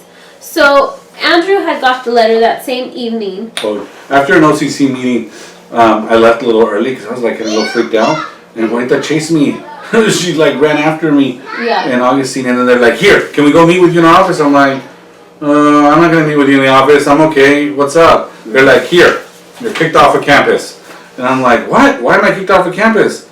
It says, "This is a letter and result of during a sing-along in December." This letter is dated February 6th. So he got kicked off of campus from December.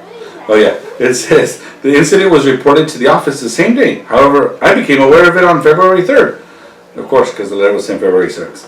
The staff member reported feeling repeatedly antagonized by you, especially while that day on parking duty. He was responsible for the traffic control of the parking in vehicles. Look, the previous year there was a big safety hazard because parents double parked in the fire lanes.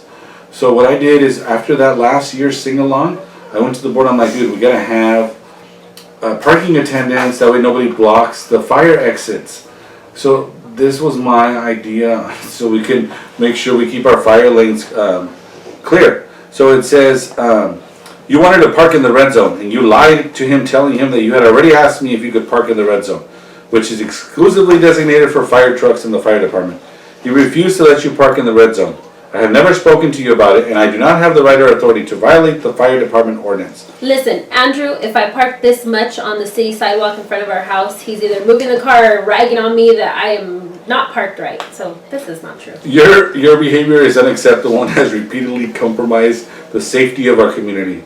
Once again, the staff member felt intimidated and harassed by you and your behavior. It says, additionally, on January 31st, and February 1st, administration received 2 complaints from Oasis families against you. They reported feeling harassed and intimidated by your behavior when you approached them in the student parking pickup area to recruit them for your efforts against Oasis administration and the Houston board. I have witnessed you approaching families in the student pickup area as well as the parking lot. I witnessed you approaching and talking to families in the student pickup area. I know it's redundant, but I then got closer, and I could hear the conversation. Why are you getting closer? It's like a story. Your expressions were forceful and demanding, and asked them to join your cause. One of those parents came up to me and was extremely upset, as she did not want to be part of your cause and mission. On February 2nd, again, I witnessed you talking to another Oasis parent in the parking lot. Once again, I stayed closer. I stayed around and got closer. The parents looked very uncomfortable, and your demeanor caused me concern. You were trying to explain your perspective of why they should join your cause. In both situations, you were explaining to them what you have previously publicized in social media, in the newspaper. Based upon your intimidating, abusive, disruptive behavior, I'm informing you that you are now prohibited from being on school campus. In addition, any intimidating, violent, disruptive, abusive, inappropriate behavior will result in Oasis contacting law enforcement, blah, blah, blah, blah, blah. Anyways, basically they said, we have some basic protocols. When dropping and picking up off your kid, you must drop them off at the curb. When picking them up, you must stay in your car in the parking lot, and we will have your children escorted to your vehicle. When contacting teachers regarding your children's education, you must send them an email, and you must include the administration in the communication. Anyways, we got kicked off of campus for 14 days. Yeah, and actually they had said it was indefinitely, except for we got a lawyer and he looked up the penal code and he said it's 14 days. We were able to... we had a hearing. Yeah, and so they could hear our story. The guy that interviewed us, he was going through all of our letters that we had received, and he was asking us questions, and we were answering him honestly, and we thought it was great. He said that he was hired as an independent. He said he was as independent as we could ask for. Yes. And that he didn't work for Oasis or nothing. It's a lie. We found out, we did some investigating with him, and it turns out that he represented our board members at the FPPC, and he was the former director of the FPPC. Yes.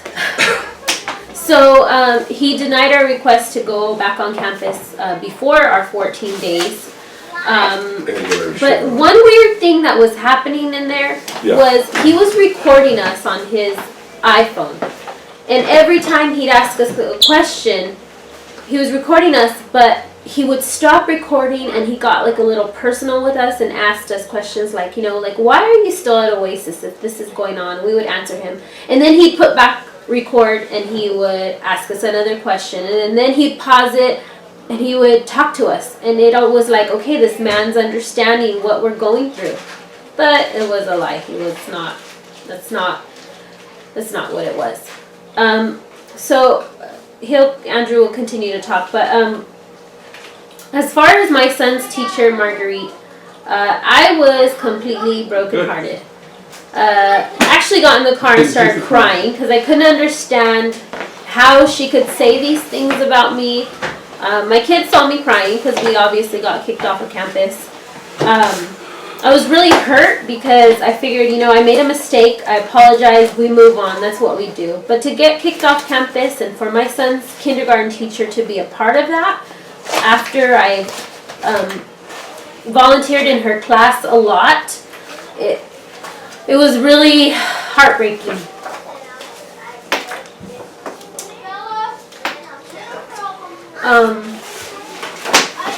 I hold no animosity towards her. I feel like she doesn't know the whole story, but it still hurt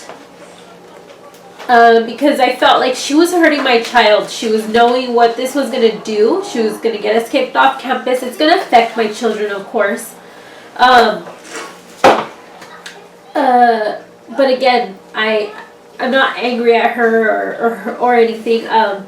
I was hurt the other day. On a side note, we were in court, and when we got out of the elevator, almost all the staff was there, including her. She was right there when I walked out. I can tell you, all these other staff members, yes, she would hug me a lot and thank me for everything that I did.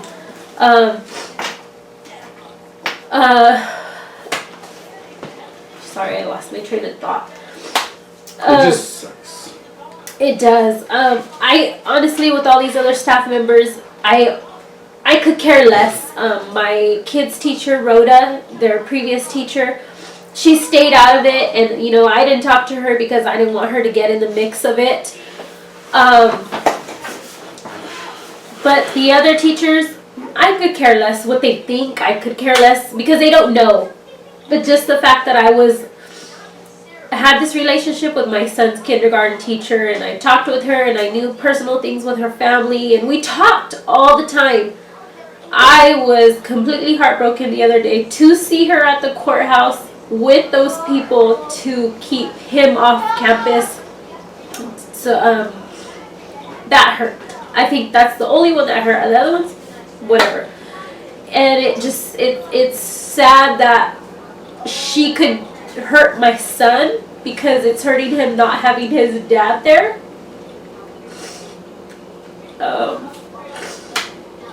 It hurts. It really hurts, and I wish she would talk to me and understand that we're not there to hurt any teachers. We're not there to hurt the staff there. It's about doing things right. If they would just start to do things right, none of this paperwork had to be here. So,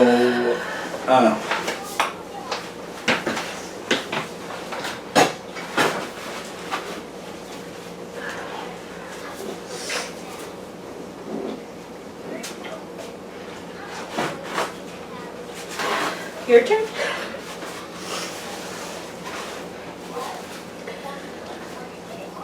I don't know who was with our kids. The only people I didn't see there was I didn't see Josue, I didn't see Esmeralda, but I don't know because they were on the other side where the doors were 20 shut. staff members probably. Mm-hmm. All the teachers were there except for Esmeralda. I don't know. Our There were even staff members I've never even communicated with. Okay, so. But I don't know who was at the school. We had court at 1:30. I don't know who stayed with our kids. So a month ago, I don't even know the day, I can't even think right now. My wife called me and she said, go ahead, honey, what did you say? I don't remember. What did we talk about? The sheriff. When he showed up to the house? Yeah. Oh yes, I called him that there was a sheriff here that was going to give him some paperwork. And I panicked because I didn't know why the sheriff would be at my house. I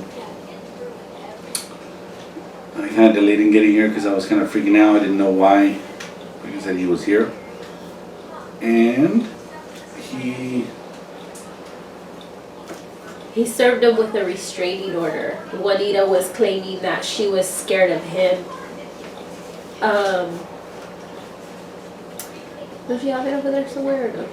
It's a 67-page restraining order. There's a bunch of letters from teachers, Teacher Jacob, Teacher Marguerite. I'm gonna go get it, 'cause that's not there. It's not there.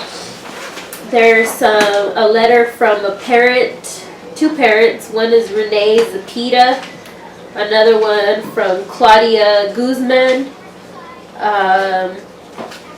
There's a letter from Elizabeth Bernhardt. So many letters of him saying that Andrew is intimidating, demanding, scary, abusive, violent. Andrew's none of those. I can't even get the man to kill our gopher in the front. That's not true. I know that a lot of you guys know him, and it's not true. Basically,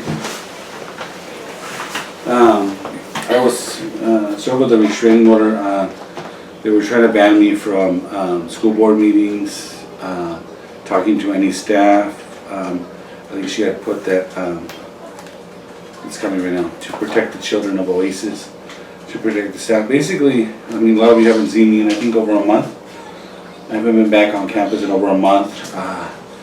They call me domineering, intimidating.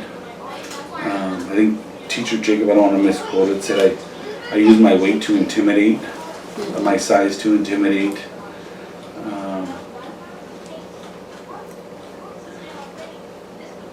It's just full of a lot of lies. I think they made me out to a monster, and they did a really good job with the restraining order. It's a bad joke right now, but I tell my wife that after I read the restraining order, I was afraid of myself. Because it just made me out to be a monster. Now, if I've ever done anything, and now you can go look at it at the court records. If you go online, it actually says restraining order with violence. I'm not a violent guy. I always raise my hand. Obviously, my just sucks. There's no validity to this restraining order. But it still hurts because I can't go to my kid's school.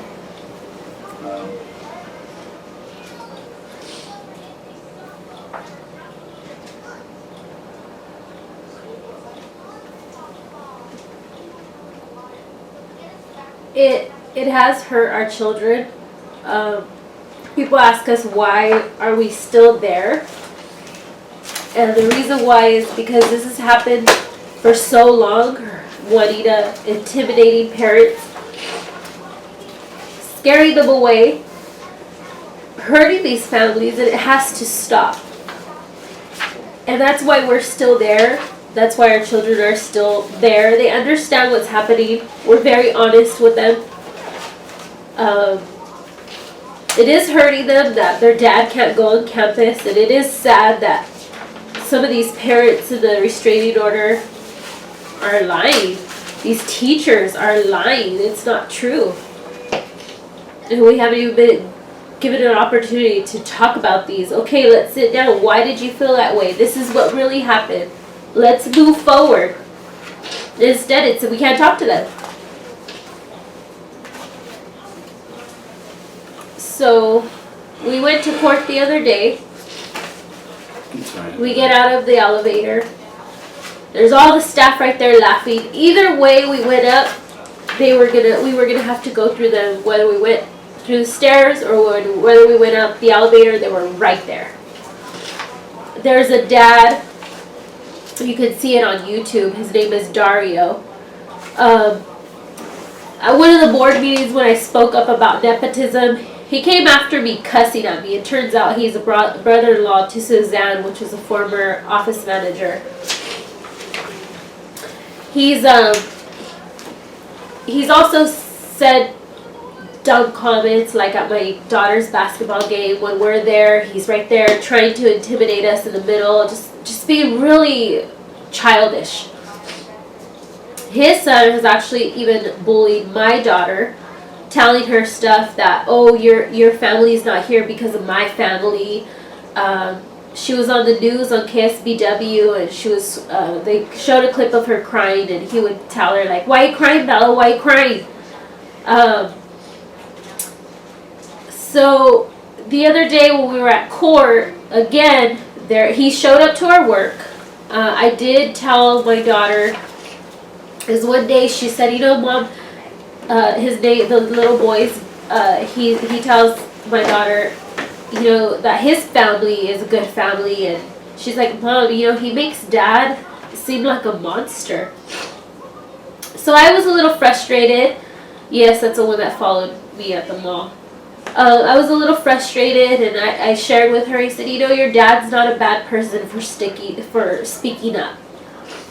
I shared with her that we did investigate him because his behavior was so horrible. I was very close to getting a restraining order against him.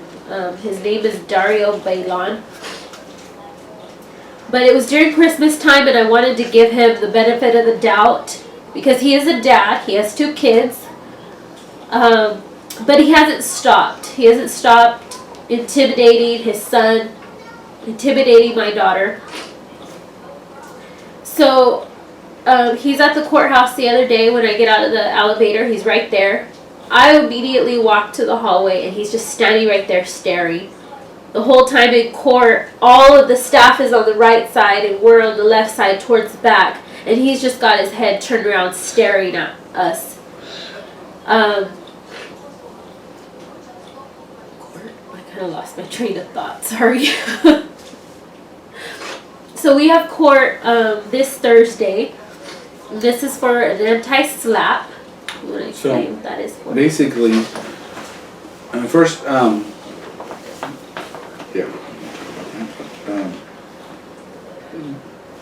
my lawyer, it's very clear what's happening here. You know, they filed this restraining order not because I'm a violent guy, not because I've abused or yelled at people. I feel it's a way to shut me up. It's a way to scare my family, to cause trauma to us, so we'll leave. Like so many families that have left before us.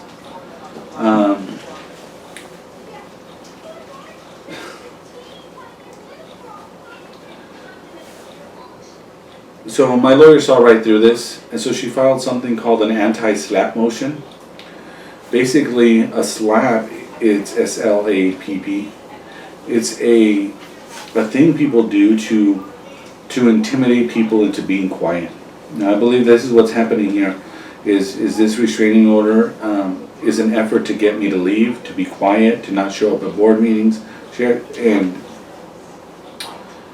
first, I'll tell you something. If anything in these restraining order was true, or if I was abusive, I'd accept any punishment because I don't think anybody should feel harassed. It sucks to see the teachers there. It just sucks. I hate that they're put into that position, and I'm hoping that it's by pressure and not that they actually feel that way.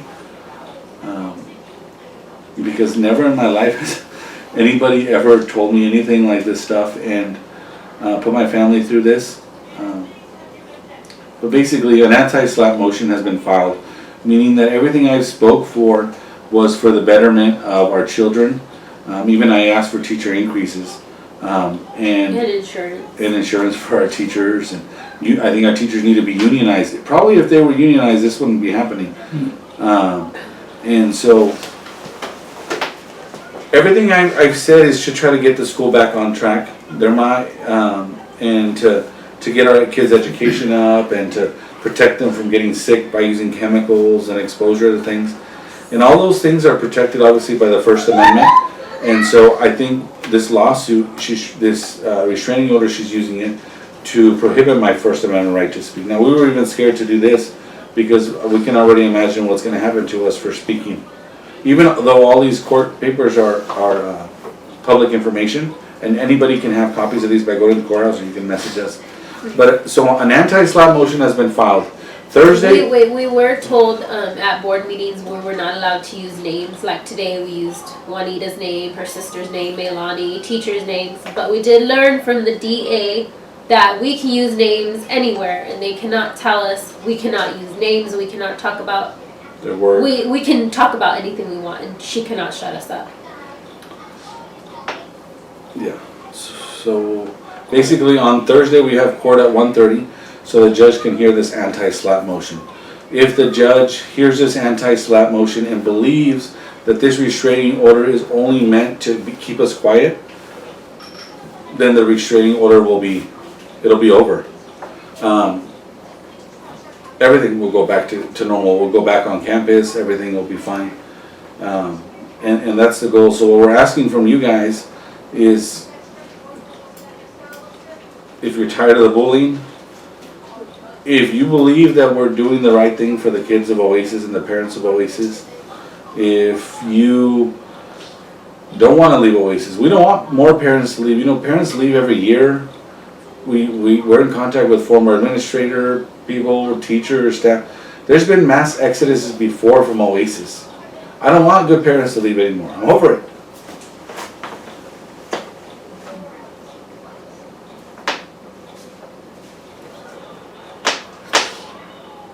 So we have court Thursday, 1:30, in Monterey at it's 1200 Aguajito Drive. It's the 3rd floor. You can inbox us. We can tell you where it's gonna be. We're just asking for your support, and hopefully it gets dismissed. If not, then May 10th. She will have her witnesses speaking about Andrew to try and get the restraining order to be permanent, which will suck for our kids. Will suck. It will suck for a lot of the other kids too, because a lot of kids like Andrew. They always are shouting, you know, "Hey coach!" He's coached their basketball or soccer. They like him. This is wrong. This is really wrong. This is you know, we had parents behind us. We had a lot of parents. And I know there's still a lot of you guys who stand behind us. I know it's scary because of the things that happened to us. But it's a time for us to get together on Thursday at 1:30. Earlier would we get, you know, we're asking parents and community members or former parents or former staff to show up wearing pink shirts in support of freedom of speech and to stop the bullying. You know, and so if you guys can make it, we'd appreciate you joining us. And by the way, this is only about half of the stuff that we've found. This is only about half of the stuff that has happened to us. If you guys have any questions, you can call us, you can inbox us. We're happy. We'll meet with anybody. We'll show you anything we have. We have proof of everything. You know, my concern is that today the school board called a special meeting. On Friday they called a special board meeting. They're having a closed session meeting with their lawyer about pending litigation. My lawyer sent in his anti-SLAPP motion What I think is gonna happen next is that the school itself is gonna file a restraining order against me. It's gonna be completely unfounded and things like that, but I think that they're getting together, or they have got together, to find out how to deal with us, or how to get rid of us. You know, the director and the board has done nothing to stop this stuff happening to my wife and myself and my kids. They don't care. They don't care. They're doubling down. I was one of the reasons they launched investigations into the board. So I think that they're doubling down to protect the director and protect themselves. And we just need some help. And we're asking you guys to stand with us. And I'll be posting the event on this group page. Hopefully you guys can join us and wear pink and show up, because we could use some help. And I will share with you that, as my wife said, there's lots of parents who have written us letters, people who stop me in parking lots and tell me they went through the same thing. We've talked to past PTA, our OCC presidents, past staff members. You know, there's been civil rights with the Department of Education that have been filed for them not providing documentation. Kids with special needs not getting the help that they needed. So all this stuff for us asking for transparency, which has been asked for years, a better education for our kids and accountability. We've been retaliated against with letters. My wife has got sick. Our kids are, you know, they think I'm going to go to jail. I mean, no one should have to go through this, right? No. And this is for Andrew showing concern for not only our 4 kids, but for all the kids there. Andrew's concern has always been all the kids, not just ours. And for the parents too, for the parents to be heard, for the parents to get what they need. That's what Andrew's been about. It just sucks that she's doing this. She can't just realize, hey, you know what? I have made mistakes. Let's fix them. Can you help me? Let's move on. Alright. Anything else you want to say? No. Alright guys, hopefully we'll see you guys on Thursday messages, or we'll post it on the Charter School Parents page. Have a good evening. Bye guys.